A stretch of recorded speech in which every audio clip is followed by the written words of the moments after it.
Suspense. And the producer of radio's outstanding theater of thrills, the master of mystery and adventure, William N. Robeson. Directors of radio plays share a common fantasy, an unattainable goal, the dream of producing a broadcast in which murder is actually committed on mic. But since they are by and large sane, responsible citizens, their dream is in vain. Not so the hero of the upcoming story. He sets out with lethal intent to make his dream come true.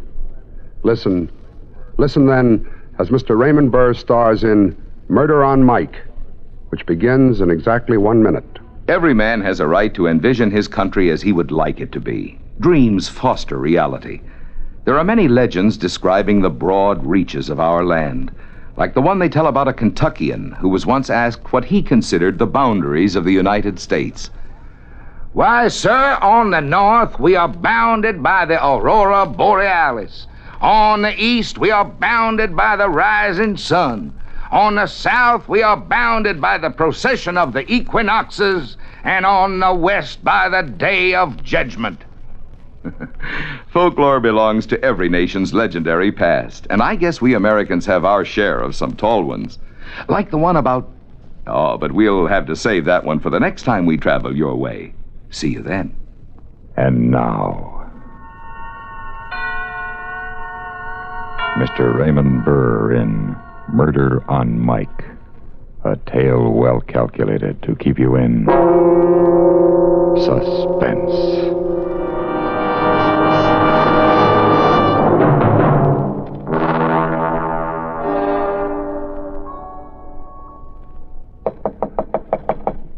Yeah? Want to see me, boss man? Oh, yeah, Chris. Come in. Sit down. You hear the show Sunday? No. Well, you should have. After I got through rewriting that closing scene, it really played. I'll bet. I don't get it, Chris. I don't make you come to rehearsals. You don't have to sit in the control room all day. The least you can do is listen to the show at home. Nothing in my contract says I have to. Well, listen to this playback. George, honest, I didn't mean it, George. Now, get this, Chris. Get it. Do you mean to say that you didn't really mean it when you told my brother that you didn't love him? No. You forget, Doris, that I heard you, every word, while I was hiding behind the Davenport the night my mother was here. George, I beg you, don't do this thing. Put down the gun, George. This is only what you deserve. You tricked me for the last time, Doris. You tricked me for the last time. How about that, kid? What did you change it for? What was wrong with my ending? Why did you change it? Take it easy, Chris. I'll tell you why I changed it, because it was wordy and repetitious. Did it ever occur to you that maybe people are wordy and repetitious? Chris, I'm trying to tell you the scene, the way you wrote it, just didn't play. Just didn't play. That's right. Drag out all the trade cliches. It didn't live, it didn't play. You ran it up the flagpole and no one saluted it. Well, how did you ever get into this business? Whoever let you into a radio station? Chris, I think you need help. Help? Yes. Now, I know a good man, Freudian but liberal. Don't you tell me I need a psychiatrist. Let go of me. I said let go. You are nuts. You listen to me, boss man. For 2 years now, I've ground out a murder a week for you, week in and week out. A murder a week. I eat murder, talk murder, dream murder. And what happens? Every time I turn in a decent script, you chop the heart out of it. Your contract is up next week, Chris. You've only got one more script to do. Write it and get out. You'll get better than a script. You'll get everything you deserve. I'm going to show you what a real murder sounds like. I'm going to show you even if I have to kill you to do it.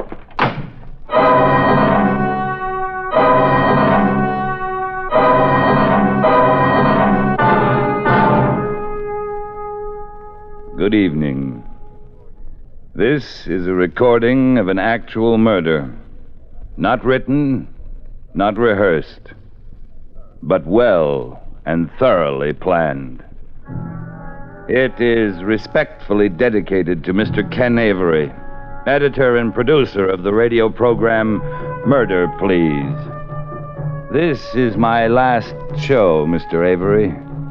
I'm delivering it to you in its entirety, cast music, everything. The events and persons are absolutely real. It's going to be a great show, Mr. Avery. You'll hear everything but the climax.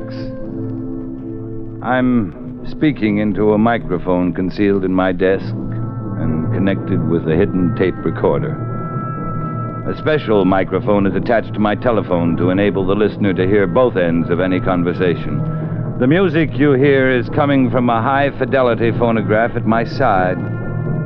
This program is produced, edited, directed, narrated, engineered, and plotted by Christopher Turner, whose only claim to immortality is this final half hour. And now, Mr. Avery, the leading characters in order of appearance. The murderer, myself. The catalytic agent, your daughter Lois. The victim, you. Listen. Listen then, Mr. Avery, to the last show you'll ever hear.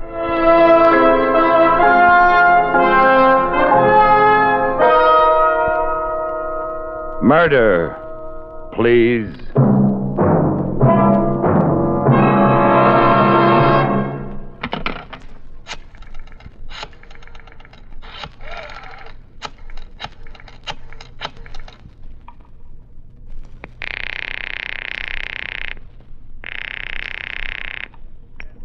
Hello?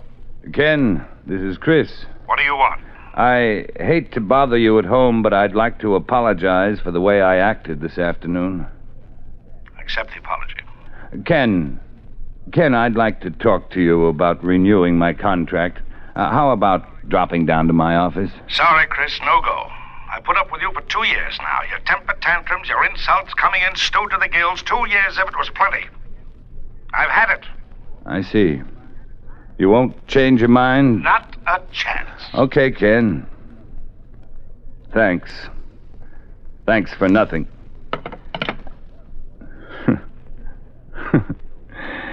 Lovely opening scene, Mr. Avery. Thank you. You played it exactly the way I wanted you to. You just threw away your last chance to save your life. An excellent performance, Mr. Avery. I shall kill you in the name of the parasitical breed you represent. The avaricious, arrogant men of high places who milk the talent of others and claim it as their own. So, Mr. Avery, if you won't come down to my office by invitation, and I knew you wouldn't, there's another way. The telephone book. Listen, Mr. Avery.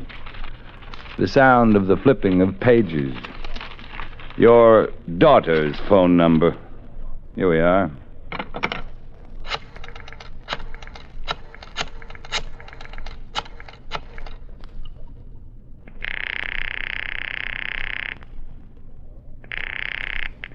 Hello? Hello, Lois. It's been a long time. Bet you don't even know who this is. I don't recognize the voice. Christopher Turner. Oh, hello, Mr. Turner. How are you? Fine. Just fine. How do you like living alone? Oh, it's all right, I guess. Rather be living with the folks? No, it's kind of independent this way. How's the writing coming? Not so good, Mr. Turner. I've written 5 scripts so far, and every one of them has been rejected. I don't know what's the matter. Well, the reason I called was your dad and I had a little talk this afternoon about you. He thought perhaps I could help you. Oh, well, I wouldn't want to bother you. Oh, no bother at all, Lois. I like to help aspiring young talent. That's very kind of you. Well, what are you doing this evening? Oh, I was going to wash my hair. Why don't you wash your hair tomorrow evening and come down to my office right now. We'll get started. Well, I told a girlfriend I'd be home tonight.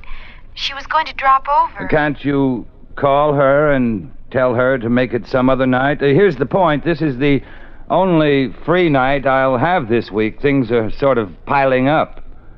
I'd like to see you get squared away with your writing. And I did promise your dad. Well, all right, Mr. Turner. You know where my office is? No, I don't think so. It's right across from the studios in the annex, room 208. I'll be right over. Fine. And I certainly appreciate this, I'm sure. Not at all, Lois. Goodbye. Goodbye. I'll be right over. I certainly appreciate this, I'm sure. Not at all. You see, Mr. Avery, that's how people talk. Now, let's see, what else? Oh, yes, sound. Drawer opens. Gun taken out. Click of breech. Whirl of chamber. Bullets inserted in chamber.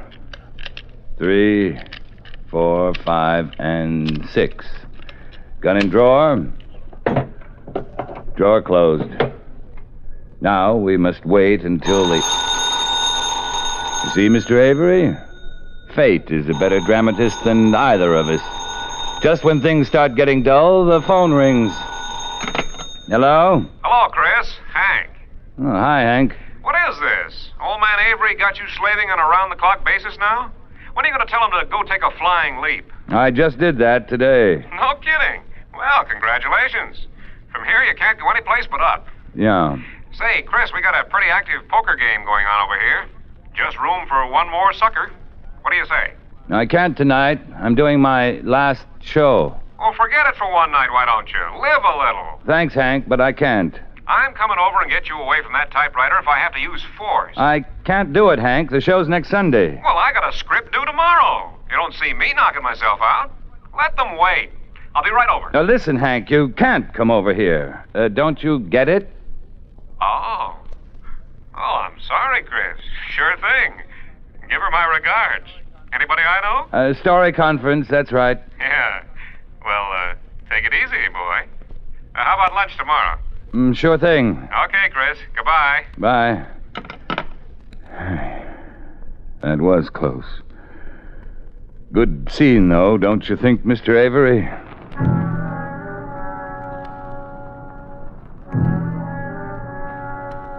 Your daughter, Mr. Avery, has just driven up in front of the building. She wears a cardigan sweater, tweed skirt, flat shoes. She's young and very pretty. A girl with everything to live for. Now she's disappeared into the building. In a moment, she'll knock on my door. Then, Mr. Avery, you will hear for yourself how youth reacts to the threat of death. And this, Mr. Avery, would be the proper dramatic moment to end Act One. May I suggest, at this point, you insert one of your beloved commercials?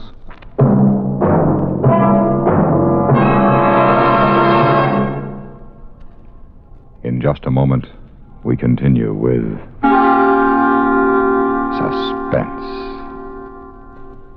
Do you know the Social Security benefits to which you will be entitled when you separate from the service and take a civilian job? Here's a tip from Social Security. The basic idea of old age, survivors, and disability insurance is really simple.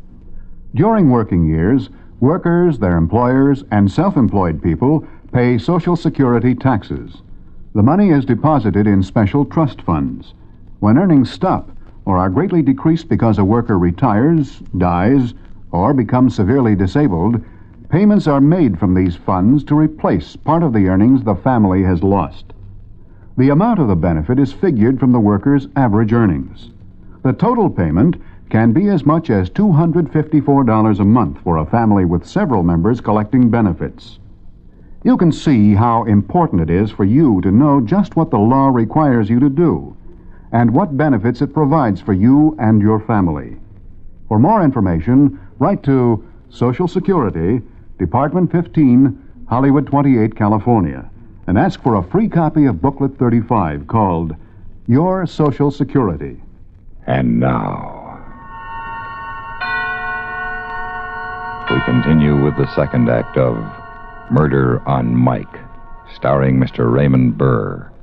A tale well calculated to keep you in suspense.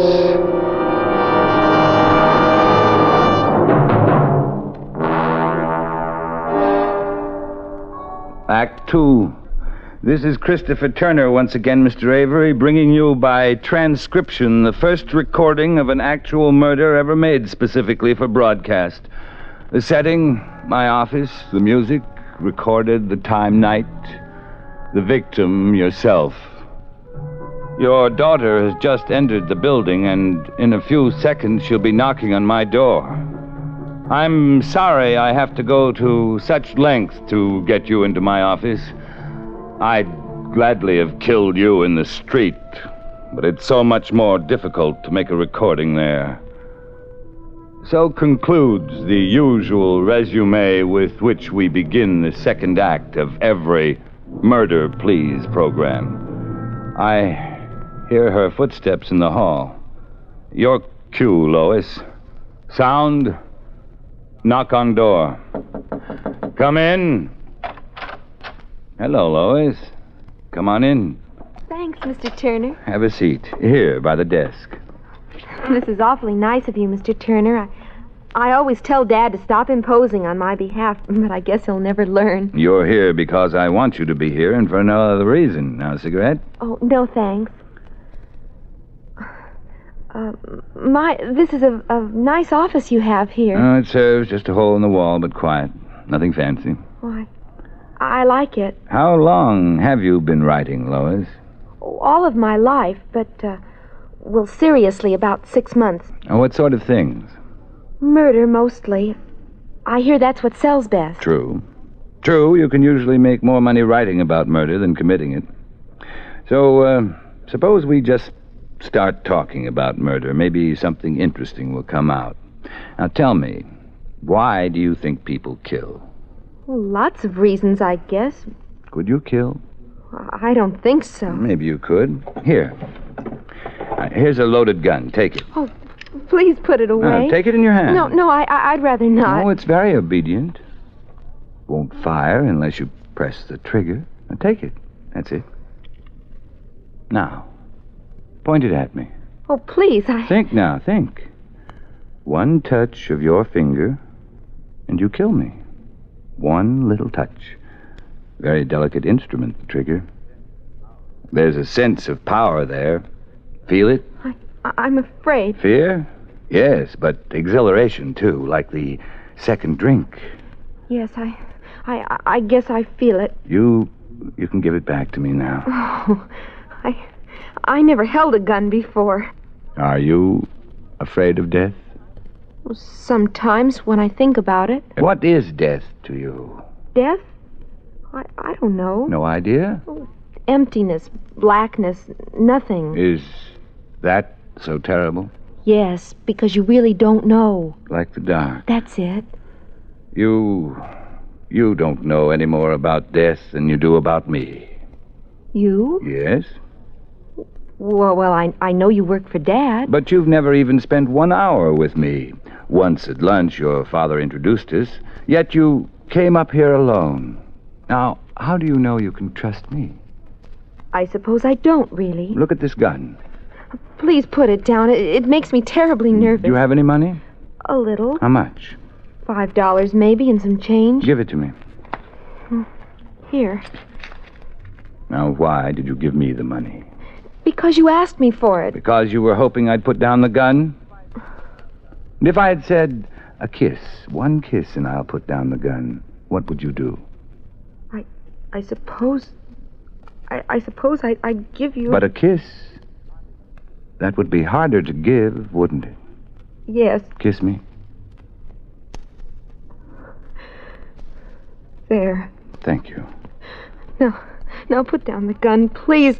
I know it's a lesson in writing and all that, but it scares me. No. But you said you would. I said nothing of the kind. And if I had said it, you would have been foolish enough to believe me. You can't trust a man with a gun. You feel helpless, don't you? Yes. While you could give me money, there was hope. While you could give me love, there was hope. But if all I wanted was revenge, there would be nothing you could do to save yourself.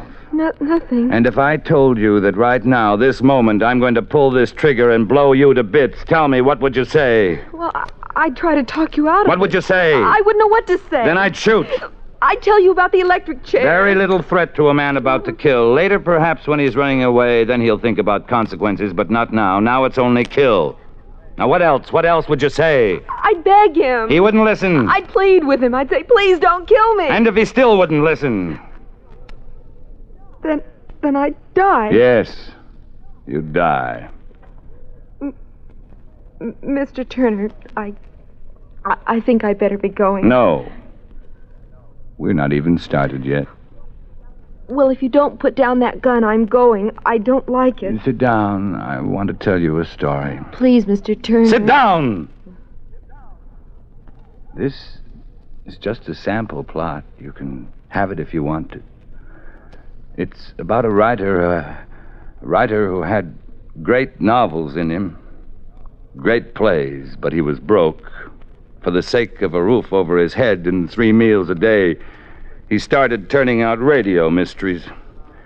He turned them out until every drop of originality was squeezed out of him.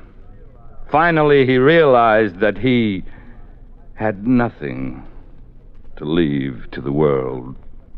Nothing but scripts to be swept up by a studio janitor after the broadcast. Well, the writer made a decision one day. He would do a last radio play. A radio play with an actual murder. The only chance he had for immortality. And he selected as his victim the man who had squeezed his talent dry. He selected his editor and producer, Ken Avery. Dad. I like you very much, Lois. I wish this could be happening to almost anyone but you. Get to the phone. What? The telephone. What for? To call your father. No, I won't do it. You'll call your father and you'll tell him to come down here. Now pick up the receiver. No, wait. I'll do it. Oh, please, Mr. Turner. Be quiet. Please.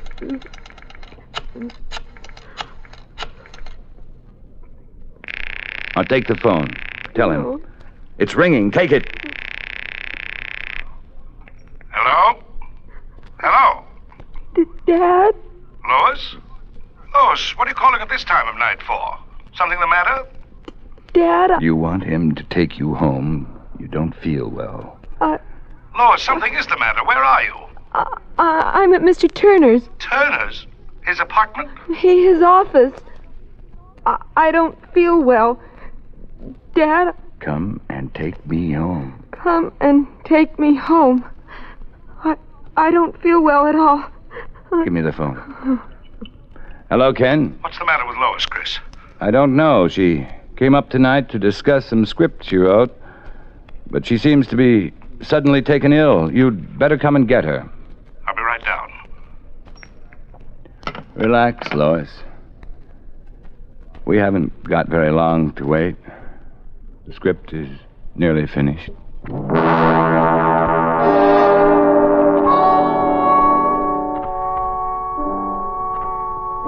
20 minutes have gone by, and now I hear steps in the hall, steps of Mr. Ken Avery. The climax, ladies and gentlemen of the listening audience, I produced for you. Mr. Avery will never live to hear it. Lois, are you... Sit down, Ken. What is this? Lois, what's been going on here? Tell him, Lois. He's going to kill you. He's going to kill both of us. Close the door. Chris, put that thing down. Somebody's liable to get hurt. Good line.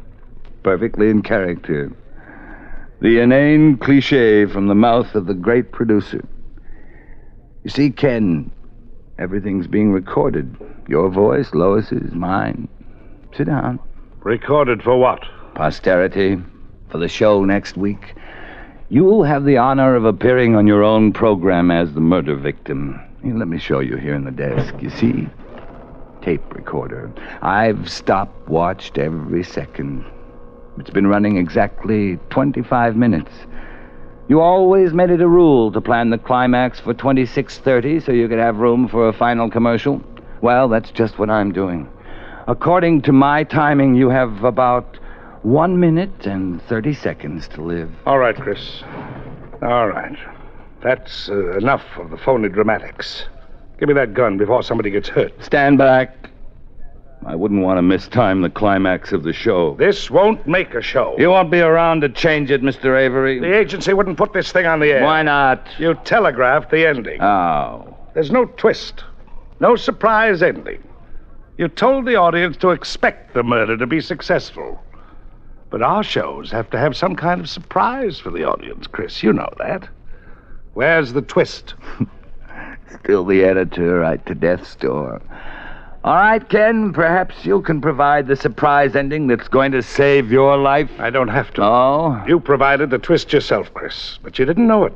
And yet the twist was part of the story all the time. Where, Editor Avery? You, Chris. You're the twist. Me? That's right. You're a flop, Chris. You're so used to dreaming on paper you can't live anymore. You wrote about love because you never had it. You wrote about fortunes and you haven't got 2 bits. You wrote about murder, but you haven't got the guts to pull the trigger. Now give me that gun. You think I won't shoot? I know you won't. Give me that gun, you hack. What did you say? I said you were a hack. Give me the gun. No. No, I'm not a hack. I'm not. Give me that gun. Let go. Let go of my hand. Drop it. Drop it, I said. Let go.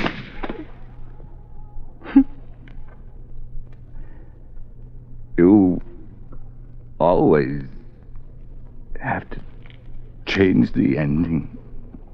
Oh, Dad. It's all right, Lois. Oh, Dad, take me home. We have nothing to worry about, Lois. The recording will clear us. Oh, take me home, please, Dad. As soon as I make sure what's on that tape. I'll rewind it to the beginning.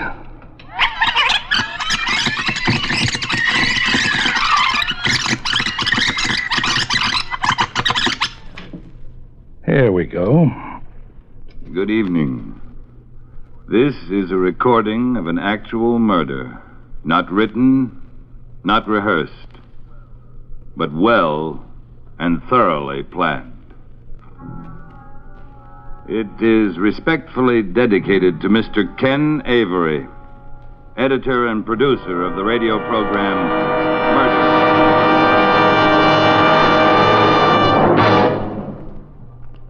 Suspense,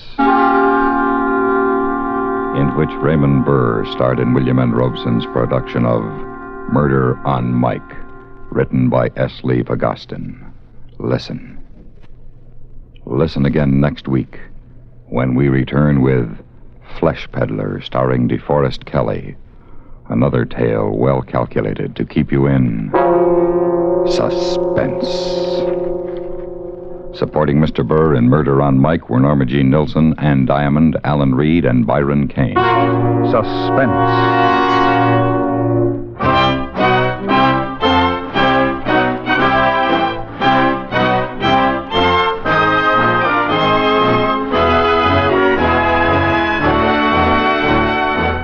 Suspense has been brought to you through the worldwide facilities of the United States Armed Forces Radio and Television Service.